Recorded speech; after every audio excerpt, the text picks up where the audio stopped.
The views and opinions expressed in this program are those of the participants and do not necessarily reflect the views of BronxNet or the program underwriters.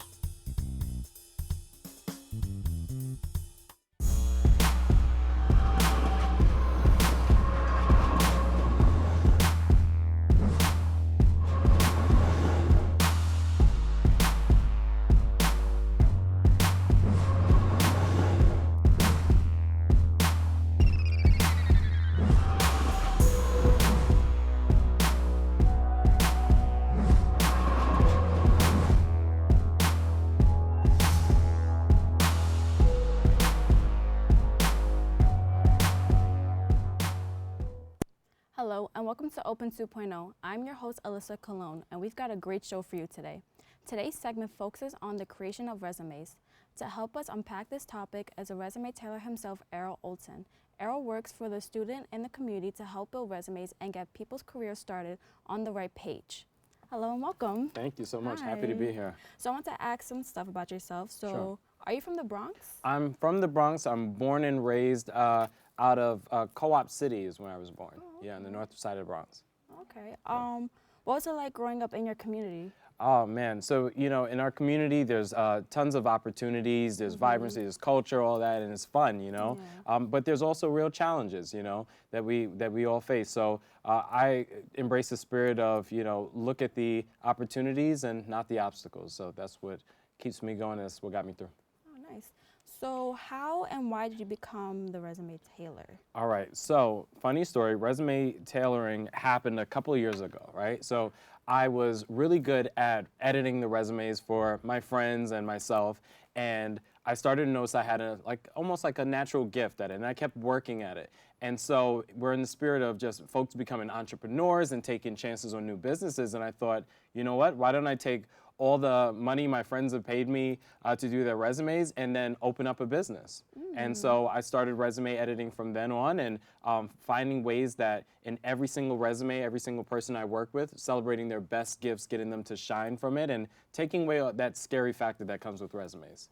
Okay.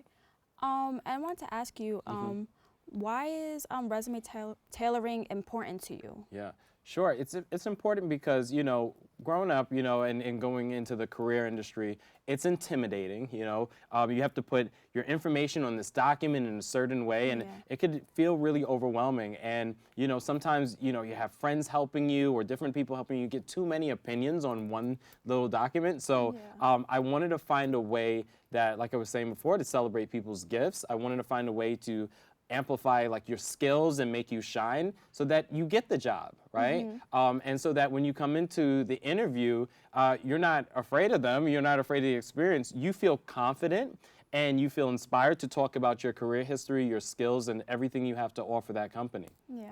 Yeah. And I see you brought a resume, so what should a resume look like? Yeah, so this is one of the resumes that I usually work with my clients on, right? So I usually have resume sleeves. So when you present your resume, you should always present it in a way on resume paper, a nice professional feel, a very neat folder, and then some of the most important things is you want to make sure, of course, it has your name, it has your education. So if you're a high school student, put your education there. Put that you're going to get your high school diploma and the expected date.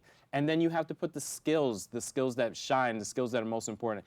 And a little secret tip, match those skills to whatever job or series of jobs you're applying for. Yeah. And of course, the most important part is your professional experience. So the places you've worked, the opportunities that you've been a part of. Okay. Yeah. And I want to ask, for high schoolers that are trying to get a job, should they really put their GPA on the resume? Does that really matter? Yeah, so here's the thing. If you have a GPA that you want to brag about, right, you can add it to the resume because that's a talking point. But it's not, there's no rule that it's mandatory that you put that on there, Yeah.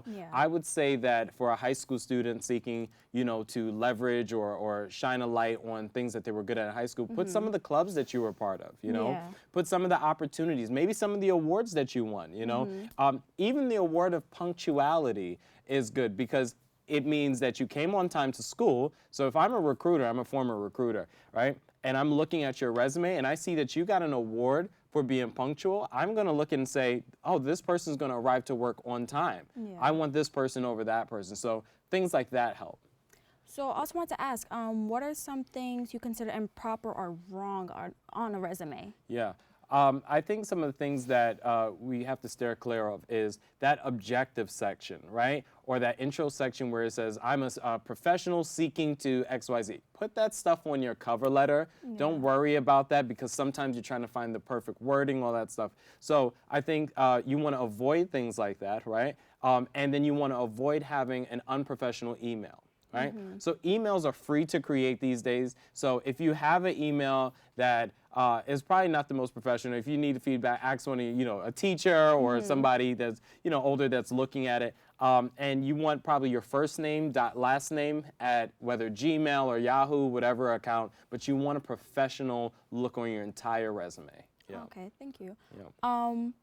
What are some things you look for in a proper resume, like specifically? Yeah, so I would say the first thing is to build a concept about this, right? So your resume, if we're thinking about, let's use like a comparison to movies, right? Your resume is basically the movie trailer, okay? It's got to be short, sweet, and exciting, right? It's got to be captivating. Don't make it lengthy, don't make it too full. It just has to show who you are, what skills you have, and the successes that bring you forward, okay? And then if the recruiter, the audience, wants to see that movie, right, after looking at the trailer, they're going to invite you in for the interview, and that's the movie experience. Yeah. And so it's helpful to think like that, in those ways. So as you're going and navigating through your resume, I think some of the things to shine the most light on is that skills section, but I know that could sometimes be challenging too for folks in high school. Yeah. Yeah. All right, well, thank you so much. It has been great talking with you, and we're going to take a quick break and be right back. Thank you. Thank you.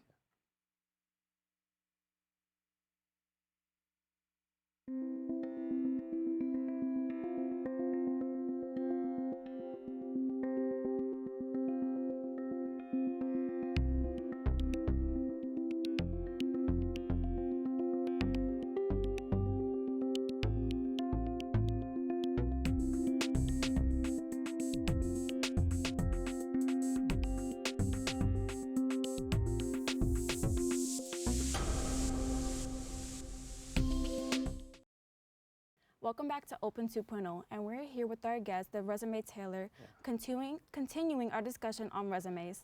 Hello, and welcome back. I'm so glad to be back. Good.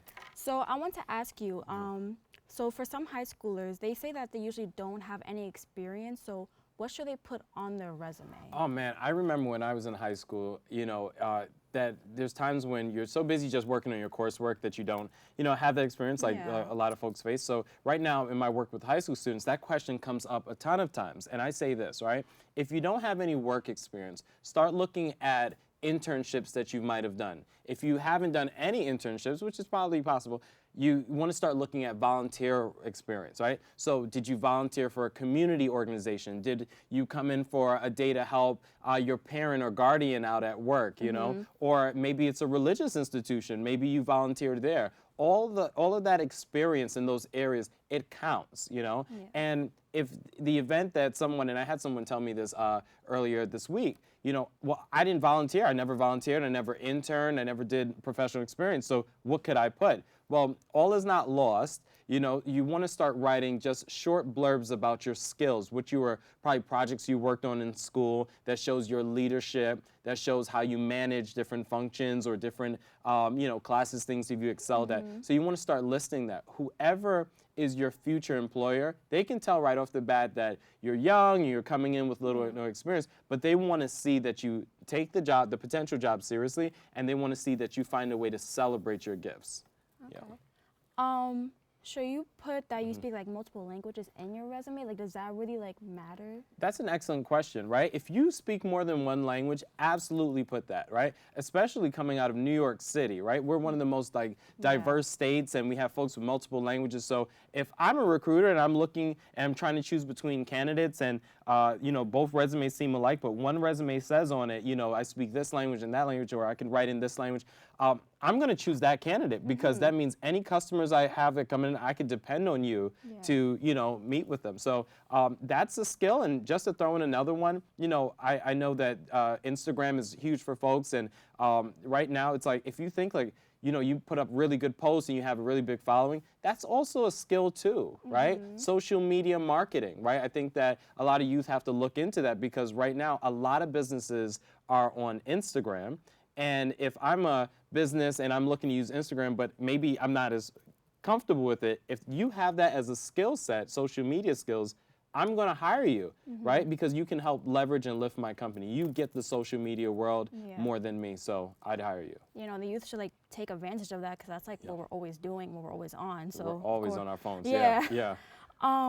Should we include like hobbies and interests in our resume? Absolutely. So if you have hobbies that you do on the side, whether it's writing or maybe you're connected to different clubs or you have an interest even in photography or something like that, you should put it because at the end of the day, a human being is reading your resume. And when they look and, I might, if I'm your recruiter, I might have a secret hobby of photography that relates to what you do. So it might strike up a conversation, right? And it shows that you're well-rounded, right? It shows that you're a full person and you're relatable. So absolutely include those. Should we include the classes that we take in school? Yeah. So if you have limited professional experience and you need to fill some of the space on that resume page, you can include some of the classes that you took, but I would say go further than that. Talk about projects that you got a high score on. There was an ability to work well with others in the group. You demonstrated leadership. Here's how you excelled at the project. Build a nice, simple story so that your recruiter could read and see how you play in a team and how you deliver results. So you can find a story in any level of work that you do. Okay. So what section should be included in a resume? Yeah, you want to have the contact information, so your name should be there, right? And your email should be there, a professional email. Yeah, of course. You want to have the education section. You want to have a skills section with at least 5 strong skills that you're good at, right? So sit down and just make a list of your top maybe 10 skills and then filter that down to the top 5, right? And then you want to have the professional experience. That shows you exactly, where you worked, what duties you had, and don't forget to include successes that happen within each role. Your recruiter wants to know that when they hire you, you deliver results. Okay. Yeah. So how can teenagers develop their resume? Yeah, so there's 2 ways, right? One way is, of course, definitely the ways that we talked about by listing their professional experience, right? Yeah. Sitting down, sometimes your instructors are really helpful in helping you organize some of that information. The second way, and it's a little bias of me, is on my website, theresumetailor.com, I have career tips for free for anybody, whether you're starting to get into resume editing and, or writing your own resume, if you're entry level, or you're more seasoned professional, you can go to theresumetailor.com and right there on the career tips, you will see a list of career tips I post all the time, and I post them on Instagram as well at NYResumeTailor. So yeah, you can find anything you need to advance your skills. All right, thank you. Do you have any advice and tips for the Bronx youth who are working on the resume and career paths right now? Absolutely. So I would say this, right? Don't get intimidated by the resume writing process. Keep it short, simple, right, and sweet.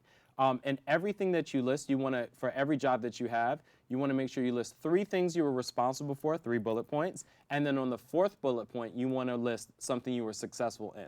So I would say that's a simple structure for any Bronx youth seeking to grow their resume. And the last thing, if I could sneak it in, is before you go to your job interview, go on the company's LinkedIn page or their Facebook or their Instagram and look at what they're working on and bring it up in the interview and say, oh, I noticed that you guys are working on, this type of project or this different area, or you care about the environment. Here's my thoughts on how I can help that sort of work.